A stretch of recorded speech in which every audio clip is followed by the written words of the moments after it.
Kiprah Jati.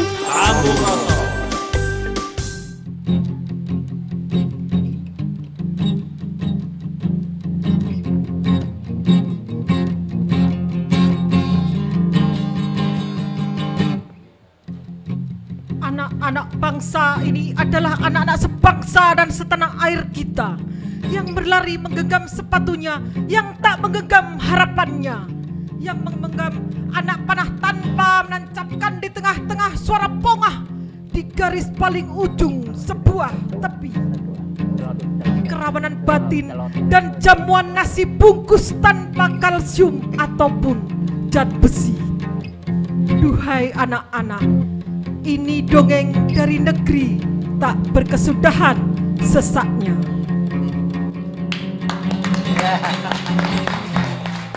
Terima kasih para penonton Dama TV yang kami muliakan. Yang baru kita dengar tadi adalah suatu puisi-puisi dan petikan gitar dari grup Celotean, dari pemuda-pemuda dan pemudi masyarakat sini. Nah, monggo silakan untuk dilanjut tadi. Terima kasih. Kami lanjutkan.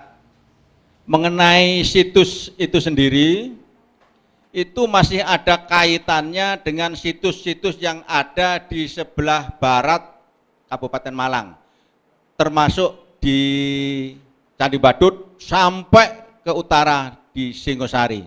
Dan konon cerita dari nenek moyang bahwa Ken Arok itu sebetulnya lahirnya itu di tepi Sungai Metro yang kita cintai ini. Ini ceritanya demikian. Makanya situs yang kelihatannya hanya seperti itu, kalau sampai kita abaikan, kita berdosa. Kita berdosa. Kita akan meninggalkan sejarah yang telah kita punyai. Demikian, terima kasih. Iya, terima kasih. Wah, semangat banget ya. Bahasanya simple. Meninggalkan dosa. Hati-hati. Dosa itu lebih fatal daripada melarat. Ya, dosa itu lebih fatal dari melarat. Monggo kami lanjutkan selanjutnya. Terima kasih waktu yang disampaikan kepada saya. Nama saya Hendro Priambodo. Saya termasuk pendukung Desa Pradesa Sumberjo Kalisongo. Ketepatan rumah saya Sumber Sareh yang beributan dengan Sumberjo ini. Kami adalah mendukung penuh apa yang diinginkan khususnya warga muda-mudi Sumberjo Kalisongo. Mudah-mudahan jangan sampai putus semangat.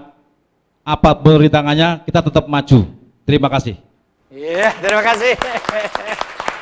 Oleh karena itu, penonton Dama TV dimanapun berada, streaming kita sudah berbentuk global.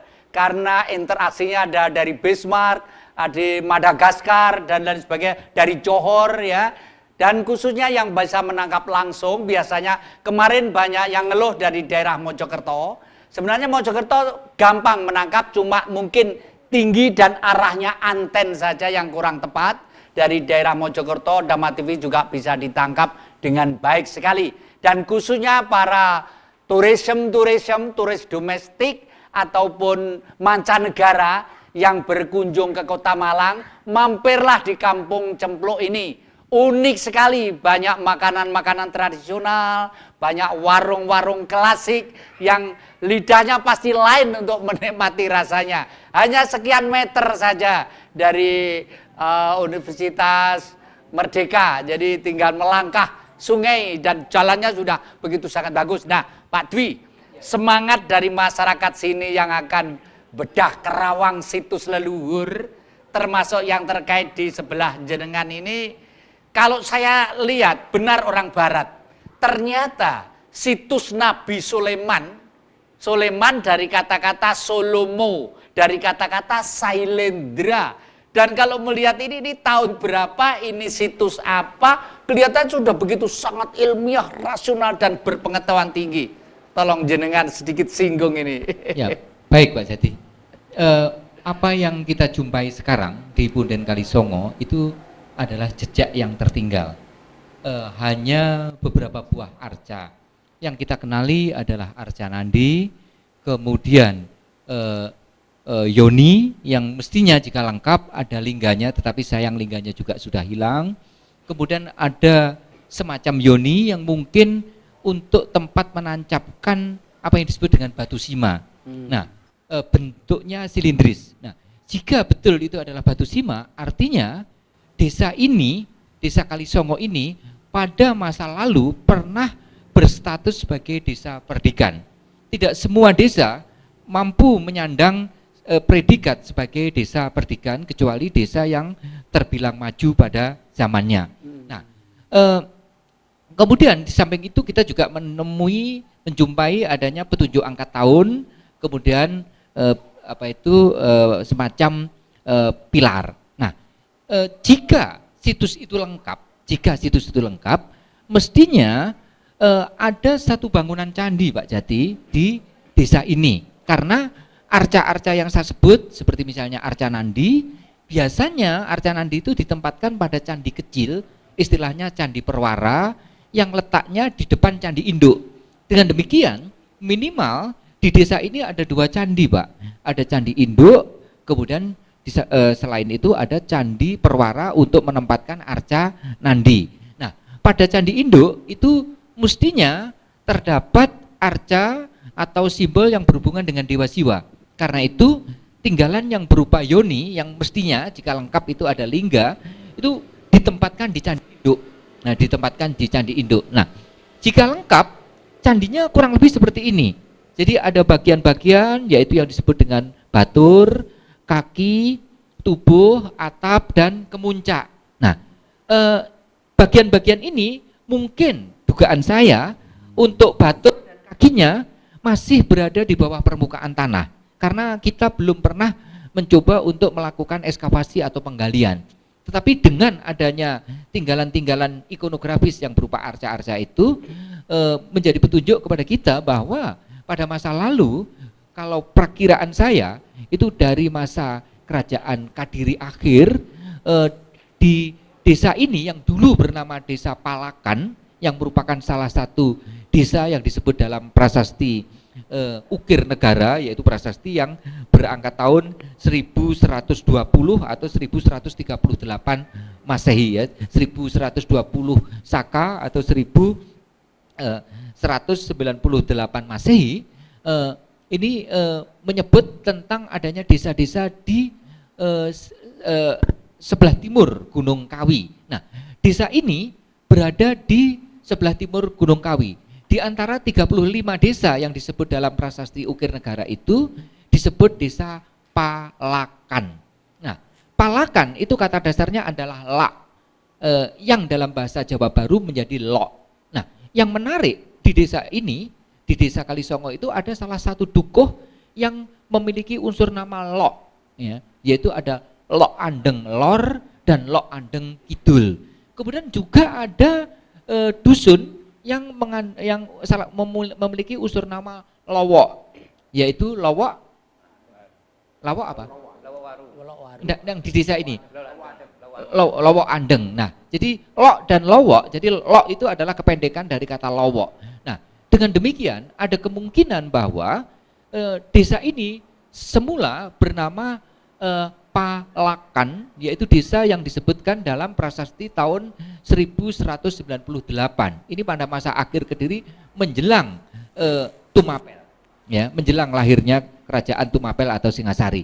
Nah, arca-arca yang kita dapati di situs itu memang memiliki ciri-ciri dari masa Kadirian. Nah, karena itu ini menjadi petunjuk kepada kita bahwa desa ini pernah menjadi satu bagian dari suatu karakrianan. Dalam prasasti Ukir Negara disebutkan bahwa daerah ini merupakan tempat kedudukan dari rakrian yang disebut dengan Diahlimpa. Diahlimpa itu berkedudukan di satu tempat yang disebut dengan Gasek.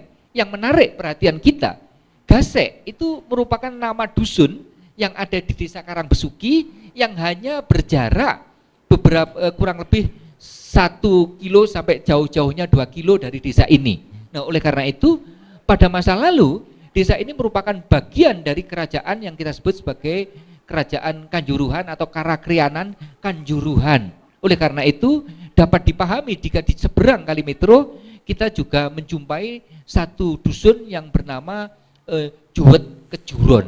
Oleh karena itu pada masa lalu desa ini merupakan desa yang sudah memiliki sistem sosial, sistem budaya yang teratur, bahkan menyandang status sebagai perdikan. Karena itu tidak benar jika dikatakan bahwa desa ini baru ada beberapa ratus tahun yang lalu.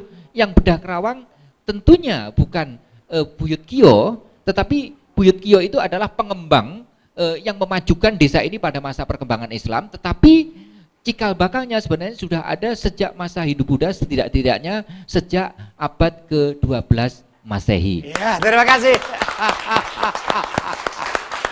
Ya, penonton Dama TV yang kami muliakan, khususnya adik-adik yang muda-muda, jangan meremehkan intelijensi dan hebatnya pikiran leluhur kita. Coba kita cermati wilayah-wilayah yang rawan akan bencana, yang rawan akan ngamuknya alam, selalu didirikan tempat situs-situs. Karena apa? Antara manusia dengan bumi harus kait-mengkait, dan kita harus mengerti aksi, reaksi, dan sifat bumi, atau paling tidak kehidupan yang tidak kasat mata. Ingat, di dalam satu cerita yang lain, masih ingat tentang Lapindo?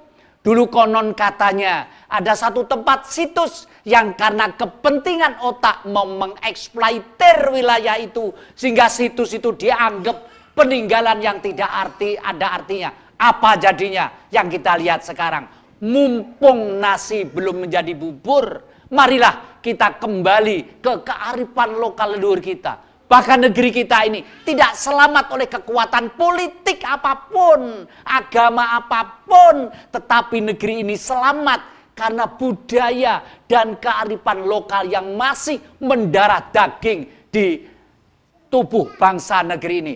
Jangan kemana-mana, masih kita bedah terus dengan semangat Kiprah Jati. Ya, terima kasih. Jadi ada dua momentum yang sekaligus hadir di tempat yang sama. Oleh karena itu, titik itu adalah titik yang penting. Tidak kalah pentingnya, karena titik itu hanya berjarak beberapa ratus meter dari apa yang disebut dengan Kali Songo.